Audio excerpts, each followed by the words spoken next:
We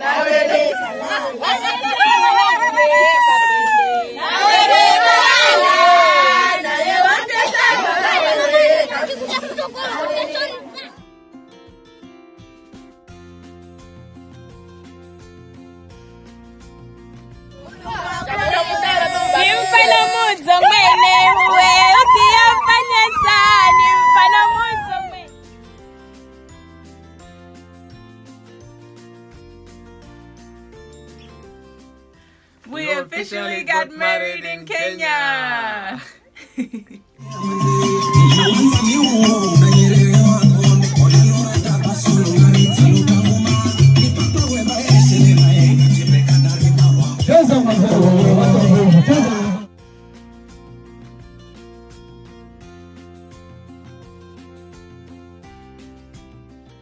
Hey guys, Hi, welcome back to our YouTube channel. In today's video we are going to talk about wedding / the marriage process in Kenya. we are talking about this today because we officially got married yesterday, and we just wanted to explain to you the process that we had to go through culturally and through like the government actually getting our marriage certificate. So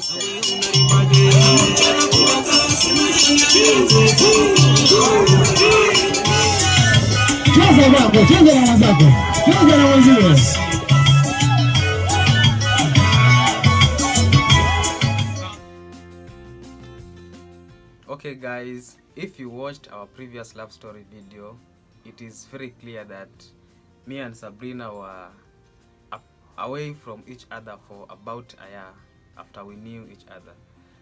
So I wanted to make the arrival here in Kenya to be a very, very special one.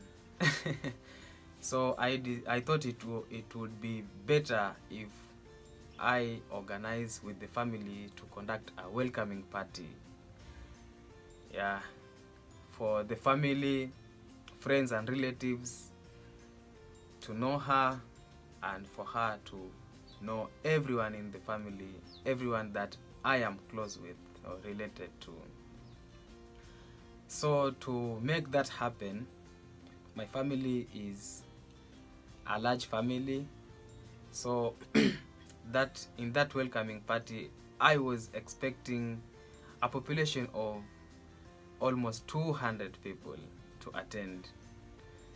Yeah, so because that population was that big, I had to meet with the family and organize everything on how the welcoming party is going to be conducted. So I met with the family and we organized a meeting with all the relatives and some friends for us to organize the welcoming party committee. That includes the chairperson, the secretary, the organizing secretary, and the treasurer, and all that, because it was something that we had to do a fundraising to collect money in order for us to get the tents and food for everyone to enjoy on that day. So in Kenya, it's much different than in America. So they do this for every big event. So instead of one person having to come up with 70,000 shillings, which is basically to make it easy, it's 100 shillings to $1, right? So $700. So nobody here can really come up with $700 at one time. So instead of doing that, then all of the neighbors in the village, the relatives, the people that are gonna attend this party, whether it be a graduation, a wedding, a baby shower, whatever, then they contribute $10, $20 if they can, to this get together. So then when that person's turn for a party or an event or whatever, then people contribute to them, and so it just goes around so that they can afford these different events. Yeah, So when we started planning for all that, there was only a 1 month like period before they could come to Kenya, just 1 month.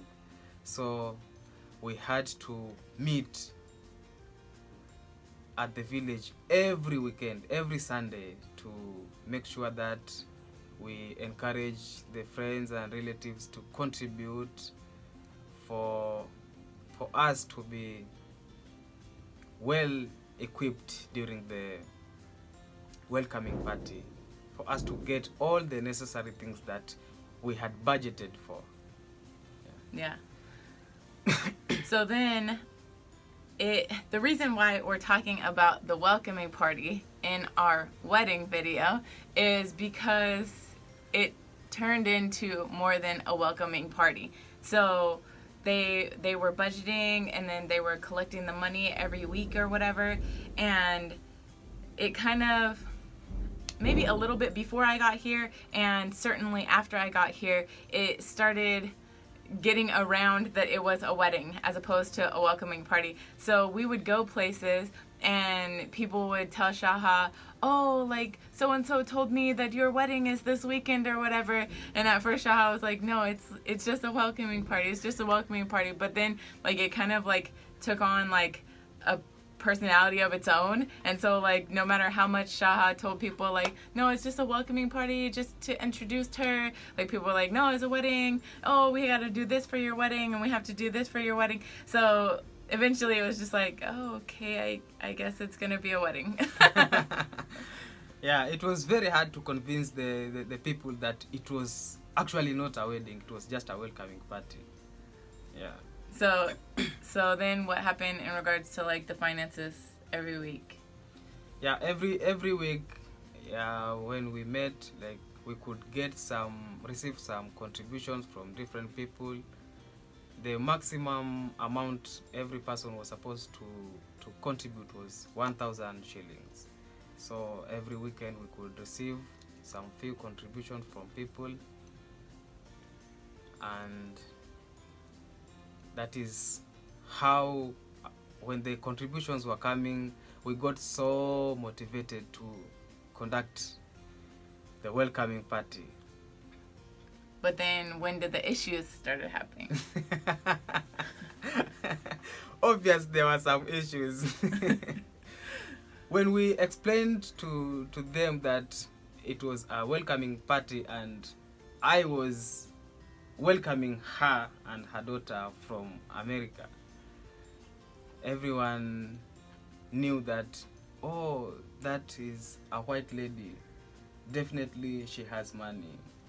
So even if we won't contribute, or we will not be able to contribute that 1,000 shillings, then everything will just be alright, because she will just chip in and make things happen. Exactly. And so that's almost a video in and of itself in regards to coming to Kenya and everyone just automatically thinking you have money just because of the color of your skin. So like, and my dad's an accountant, so I'm very like against being taken advantage of. So I make sure that like I talk to him and I consult his family and friends like when I go places or buy things, just to make sure that I'm not being taken advantage of just because of what I look like, right? But that's going to inevitably happen in certain situations, and this was one of them. So like every week they were meeting and collecting funds, and every week the progress was very slow. Yeah, you know. slow. So then once I got here, he had 2 meetings before the actual welcoming party, while we were actually here. So he went to those meetings and like the progress was still slow, and then as opposed to like once a week, they like did 2 extra meetings like the week before the actual welcoming party. And so they got like a little bit more funds then, and it was still very slow. So tell us like what you expected to receive and then what we actually received. Okay, the welcoming party we had scheduled that for 20th March, 20th March this year, 2022. So by 19th March, Our budget, the budget for the welcoming party was 70,000 Kenya shillings. So on 19th March, we only had collected 40,000 Kenya shillings, just 40,000 shillings. So we had a deficit of 30,000 Kenya shillings, and the day was just tomorrow. Yeah. So there was no time for convincing people to contribute, because most of them had contributed. So we were not expecting more people to contribute. Yeah. He's saying like most of the people that like were actually invested in us and that were willing to contribute had already contributed. So like it was kind of just like people that like he had asked like, oh, like have you like contributed yet, and like just like kept brushing him off. We're going to keep brushing him off. So we had to decide like, okay, like are there going to be like tons of things that aren't going to be there? Are we going to not be able to feed like as many people that are coming, or are we going to contribute a significant amount so that we could have like the day be like a good time?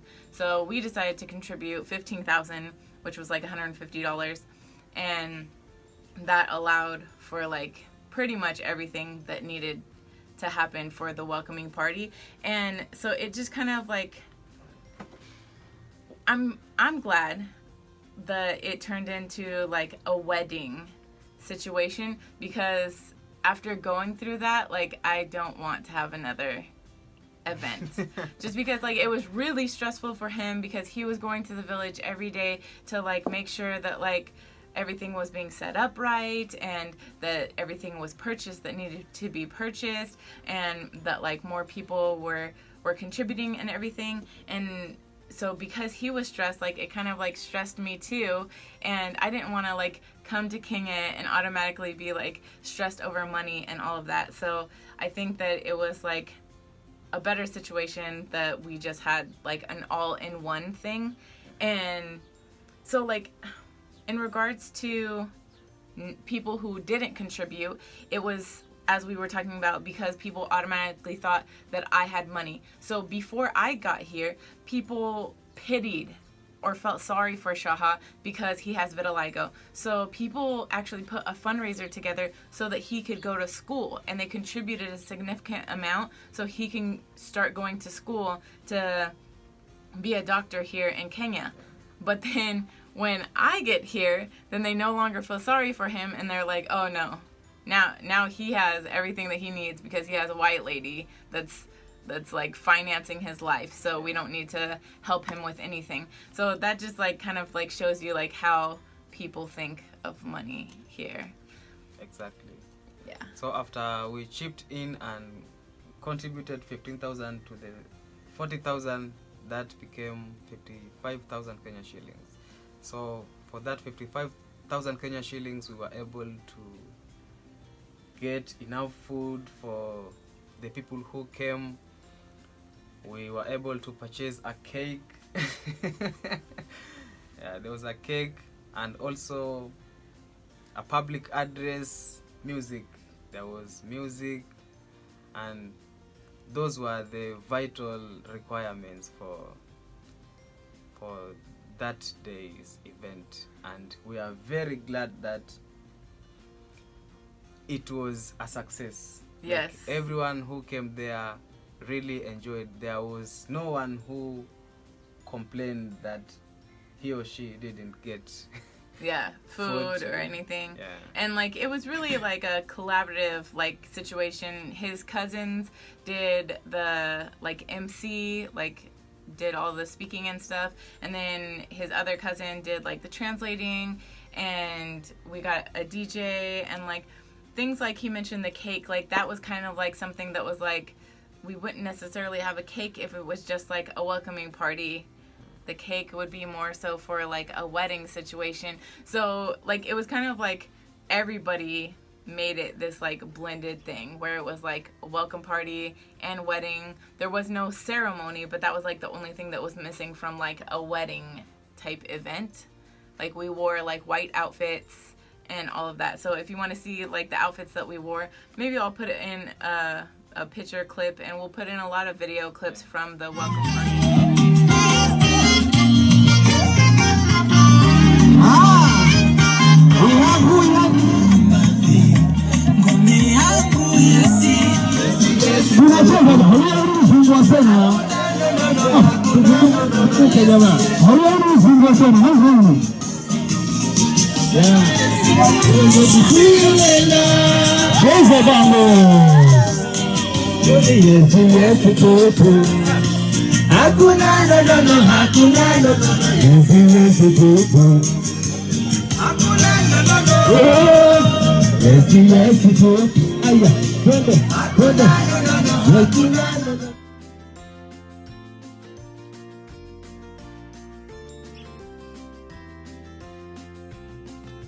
And then you could also see those pictures on our Facebook, which is down below.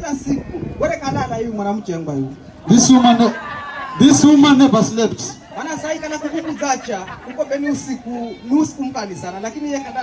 But you see, the morning here, back in America, it's very late. She could send almost 100 messages per day. When you were the Maka message, Ganamenga, Pasikumenga.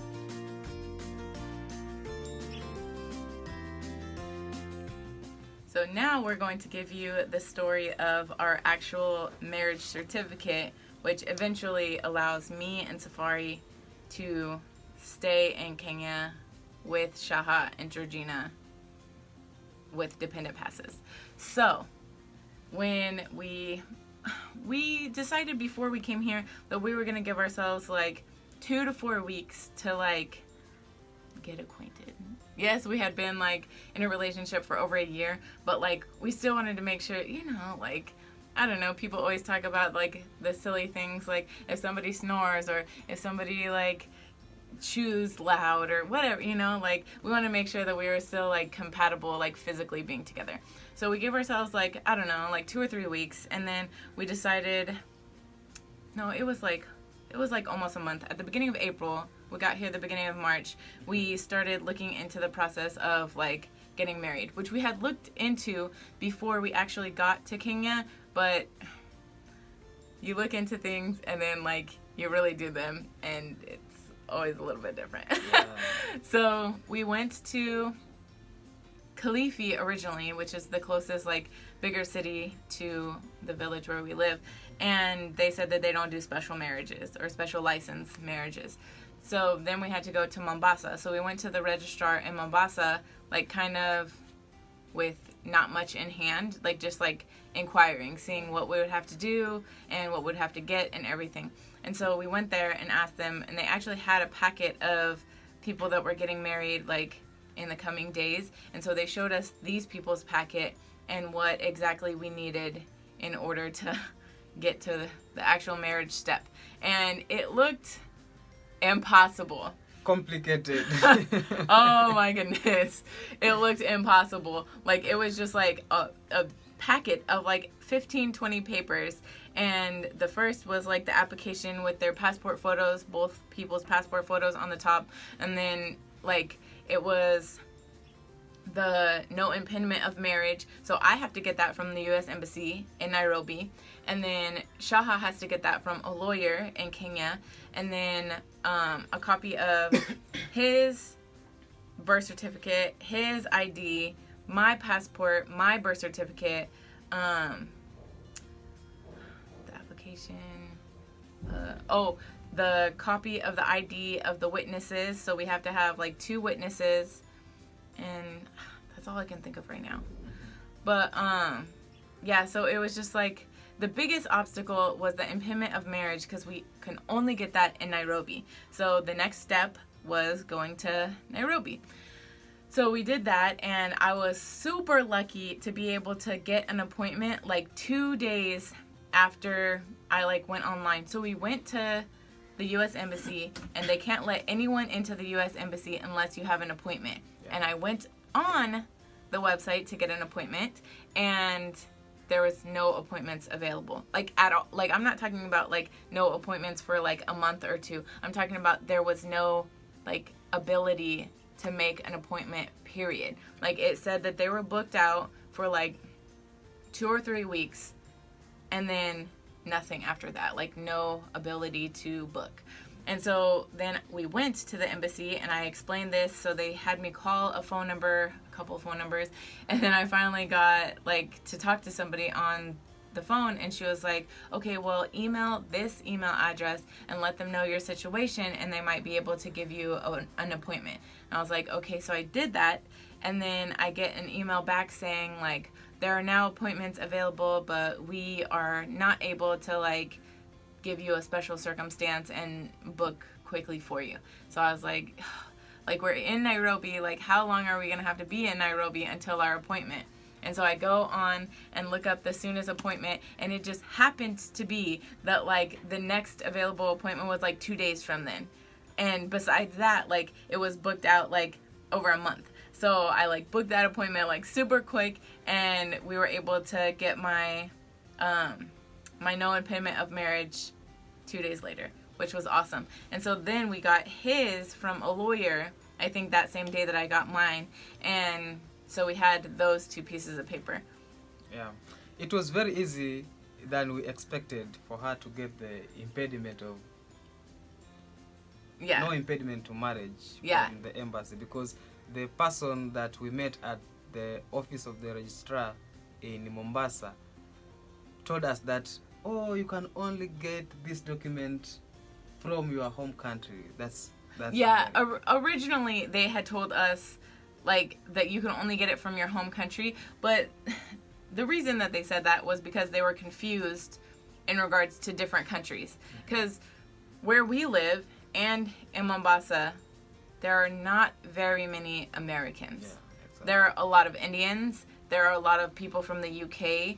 So like they were confused because each country does it differently. Because I've talked to a lot of people that were like, yeah, I had to go to my home country in order to get that paper. But I researched that ahead of time, and it said that you get that in Nairobi, because you don't need this piece of paper in America to get married. So there's not a place where you can go in America to get this piece of paper.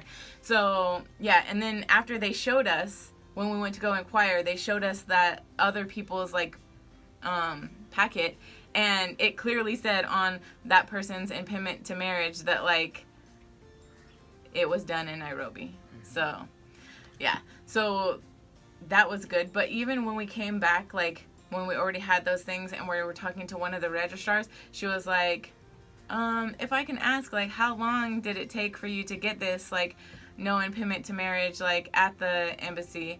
And I was like, actually, like, it was, like, really quick. It was only, like, 2 days, like, after I made the appointment. And she was like, wow, you are very lucky, because I am trying to help my friend do it. And, like, it's taking, like, over a month from when she, like, booked the appointment and all this stuff. So it was super good that we were able to get that appointment. I don't know. Somebody must have, like, canceled or something. It was a miracle. Definitely. Because the thing is that, like, our original tourist visa to be in Kenya is for 3 months. We can extend it for a total of 3 additional months, but the original 3 months is like all you have to begin with, and we're trying to get everything done in those 3 months so we don't have to worry about extending and all of that type of stuff. So yeah, we're trying to get it done quick. So then after we get the no impediments of marriage, then we come back here because Shaha has an issue with his birth certificate. So the reason that he has an issue with his birth certificate is because originally when he was born, he was given the name Shaha. That's it.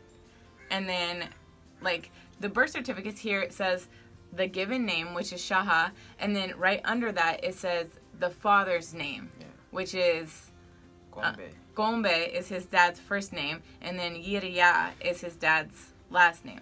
So it's really confusing the way they do things here. So because of that, Shaha's name would be Shaha Gombe, his dad's first name. So then in Kenya, if Shaha were to have a kid with a Kenyan woman, then his kid's name would be Zawadi Shaha. So like your last name is your dad's first name, which is really weird to Americans because the way that you leave your legacy in America is by like everybody in the family having the same last name. So that was really confusing for me. But when Shaha was given his name originally, he wasn't given an English name.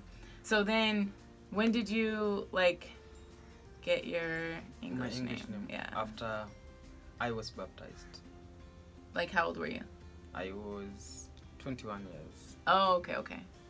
So at 21 years old, then like he started being referred to by his English name, Lennox. So, but that wasn't on his birth certificate. So he got his like, ID. Yeah, your ID. Yeah, the names in my ID was Lennox Shaha Kombe, and that was not corresponding to my birth certificate because my birth certificate was Shaha Kombe Yeri Ya. Yeah. So that was the problem. So we had to make sure that my birth certificate is corresponding with the names in the national ID. Yeah. So we had to, everyone told us that it would be easier to redo the birth certificate as opposed to redoing the ID. So we had to redo the birth certificate, which meant everything had to correspond with the ID. So that means we had to change his birthday and we had to change his name to Shaha or Lennox Shaha Kombe. So we had to pay to expedite that process. And so eventually we got like the original birth certificate after like talking to someone Shaha knew in Mombasa. Yeah, in Mombasa that handles all the paperwork and stuff. So we got that. And then during this process, we were on the expats in Mombasa group so that we could like get more information, because through this process we went to the registrar a couple times. Like, okay, we did the application online, which is the first step of the process or whatever, and so we're just waiting for it to be approved. And they were like, well, there's nothing we can do. Yeah, there's nothing we can do. Yeah, you just have to keep waiting. And this is like a 4 to 5 hour round trip like journey for us from where we live to Mombasa. So we're taking this trip like trying to like expedite this process, talking to people, seeing if we could get on somebody's good side, which is like not easy in that office. So then I, like frustrated, went on to Expats in Mombasa, and I was like, what do I do? Like, we're trying to get married and like we keep getting told like just wait, but like what do other people do? Because other people come here on a tourist visa to get married. So then somebody like commented on it and was like, I deal with like the marriage process from the beginning to the end. I can help you with this, like of course for a fee or whatever, that's his business. And so I messaged him and I was like, how much do you charge? How exactly does it work? We already started the process, blah, blah, blah. And so he started like really helping us, and we were still reserved, hesitant to work with this guy because it was a lot of money that we would have to give in order for him to handle everything for us, because we needed the marriage, we needed my dependent pass and Safari's dependent pass, we needed Shaha's passport and Georgina's passport, because Shaha needs a passport in order to apply for our dependent passes, and then we needed a birth certificate for Georgina, because here they don't just get a birth certificate when a child's born, they go and apply for the birth certificate when it's needed. For example, like when they get into high school, or when's the first time you would need your birth certificate? When we're about to do a final primary exam. Oh, okay. So like 8th grade? Yeah, 8th grade. Oh, okay. Yeah, so they don't like apply for it until they need it. So we started talking to this guy, Nesh, in Nairobi, and he said that he could do all of this for us. He said that he could expedite all of it for us, that like I wouldn't need to extend my visa because we would have a dependent pass by the time that my visa expired, and all of these things. So at first we were just like, is it too good to be true, and blah blah. So we were hesitant. I was like, you need to send me a picture of your ID Yeah. because I need to know that you're real. Like, I need to know who I need to, like, file something against if you're, like, a fake person stealing my money, Yeah. you know? We have never met him. Yeah, to Never met him. this day, we have never met him yet. And so he kind of, like, gained our trust by, like, we were explaining, like, Georgina's situation and her birth certificate, and he was like, okay, like, I could get her birth certificate within a day, and I'm not even going to charge you for it. Mm-hmm. And we're like, okay. So then he does that. And so then we're supposed to meet with him in Nairobi, and like some things came up, and he changed our marriage to Mombasa, so we didn't need to go to Nairobi. And so he was like, well, if you're coming to Nairobi next week, then you don't have to pay me till then, but I'm going to start on your marriage now. And so he started like going into our eCitizen account and working on that. And so like we saw the progress because we could log in and see that, oh, okay, it has been changed to like this status, or it's been changed to edit or whatever. And he was editing it and doing everything that needed to be done. So we were like, oh, okay. And then the interview process, it was on interview status, and we went and he got our interview like quicker than it would have been if we didn't have him. So we saw the progress, and we saw like the connections that he had. And so then like when he started asking us like, oh, okay, like I need the down payment because I have to pay this, this, and this, we were more comfortable giving him that down payment. So yeah, then the interview happened, and we had all of our documentation for that. And then that was like too close to last Friday. Yeah. And so we were unable to, they do marriages only on Friday and Wednesday. And so we didn't get it in time for Friday. And then this Monday came around, and like everything was finalized. And so we were able to pay the final fee like through the eCitizen account. And then the marriage was actually yesterday on Wednesday.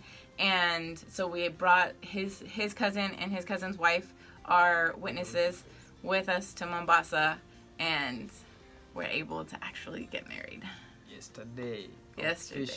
Officially married. I never thought that I would be married. I don't know. I just never thought. I'm so independent, and it's been me and Safari for so long. I never thought that I would get married, but I am happily married. Did you think that you would get married to a foreigner? I never thought I would get married to a foreigner. I think, like, I asked him that, like, when we were first, like, talking, like, when I was still in America, I was like, because he said that he learned English because he liked to watch Nigerian movies. So I was like, okay, you've watched, like, foreign movies, you've seen movies with, like, white women in them. Like, did you ever, like, think, like, oh, like, I want to marry a white woman? He was like, never. And I was just like, why? And basically he was saying that, like, he felt that it was, like, so unattainable. Because, like, here in this village, like, I'm the only foreigner. I'm the only foreigner that I've seen in this village. And if I'm not the only foreigner, I am the only American here. So, like, it's not like he just, like, saw, like, foreigners or white women, like, on a daily basis and was like, oh, maybe I'll talk to that one. Like, it was just, like, so unattainable for him. Like, it was just something that you see in movies, right? So he never thought that he would be here. And she keeps saying that I am the only person in my family to get married. Yes, he is the only person in his family to get married. His family is not going to understand this because in his culture, they do things differently, right? Just how I was talking about Georgina's birth certificate. You don't get it until you need it, you know? And so they had, like, his parents, they're married, right? They had a ceremony in the village to, like, become one, right?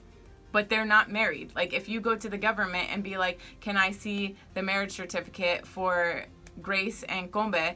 They're going to be like, there isn't one. Like, they didn't come here. They didn't file the paperwork. They didn't pay the money. So they're not married, you know? But they don't need to be, quote unquote, married in the eyes of the government for anything. Like, there's no, like, oh, his dad's working and has insurance, so his mom needs to be under the insurance, and thus they need to get married. There's nothing like that here, as opposed to America, you know? Like, there's no reason that they need to have this piece of paper saying that they're married. Like, the cultural marriage and wedding is enough for them. Yeah. They don't ever plan to leave the country. Like, there's nothing that they need to prove to anyone. The two families just come together and unite Yeah. them. Yeah, that's how, like, it is with both of his sisters. That's how it is with his brother. Like, they're all married, but none of them have a certificate from the government saying that they're married because it's unnecessary in their culture. However, with us, it is vital because we can't just stay here illegally. So me and Safari have to be under dependent passes through him in order to stay in Kenya, which means that we would have to have, like, an official marriage certificate. Yeah. So For the whole dependent pass application to be very easy and simple. yeah, the marriage certificate, him having a passport, these are all, like, new things to him. And sometimes it's frustrating because, like, he comes from such a small village environment, such simple living, that they don't have to deal with, like, the government and this piece of paper and paying to expedite this, you know? So, like, the birth certificate and his ID, like, not being the same, like, to any other Kenyan, like, that wouldn't be an issue, you know? Because they don't need to correspond for anything that they might need to apply for. So those are issues that we had to fix with him, and thus we went through the process knowing how to deal with it, like, with our own kids, so they won't have to deal with those issues when they try to get married, you know? So, yes. It has been a very big struggle, a very tiresome process, a very long process, but finally we've made it. And we are married! Yeah. Yeah, so, like, yesterday when we were actually, like, getting married and they were, like, going through our paperwork and stuff, and just seeing, like, that application on the top of, like, our packet with his passport photo and my passport photo, and, like, I just, like, remembered the first time going to that office and seeing the other person's packet and just, like, thinking, like, this is impossible. Like, how do people get all of these papers together and, like, go through this whole this is gonna take years, you know? Like, so yes, it looks impossible, but, like, if you just be persistent and find the right people, then you will get through the process and it will be successful. Exactly. Yes. So we want to give a shout out to Nesh, what is his name? Nesh Munene. Nesh Manene, because he is awesome. And we were very skeptical at first, and we looked at all of his posts on this expats in Mombasa group just to make sure that he was legit. And he is legit, and he is helping us so much, and he's still helping us because we still need to do the dependent passes, their passports. So yes, if you are, like, trying to get married, trying to get dependent passes, or whatever your issue is in regards to, like, government paperwork in Kenya, this is the guy that you should talk to. So let us know and we will connect you. So this is our marriage story. Thank you guys for being this attentive. Yes, because it is a long video and it was a long process. Yes. So we just wanted to give you our side of the story so that you could see that, like, I've seen a lot of videos that show, like, the glamorous, like, international wedding and stuff, and we wanted to show you that, like, there are, like, struggles behind the scenes, and it's not just this, like, amazing experience of, like, coming to your wedding and it being set up perfectly. Like, it takes work to do the paperwork side of things and the cultural side of things and to make it all work together. Exactly. Yes. So thank you for watching our video, and I hope you learned some things from this video, and I hope that it helps you and makes your process a little bit smoother. Let's meet in the next videos soon. Yes, bye. Bye bye.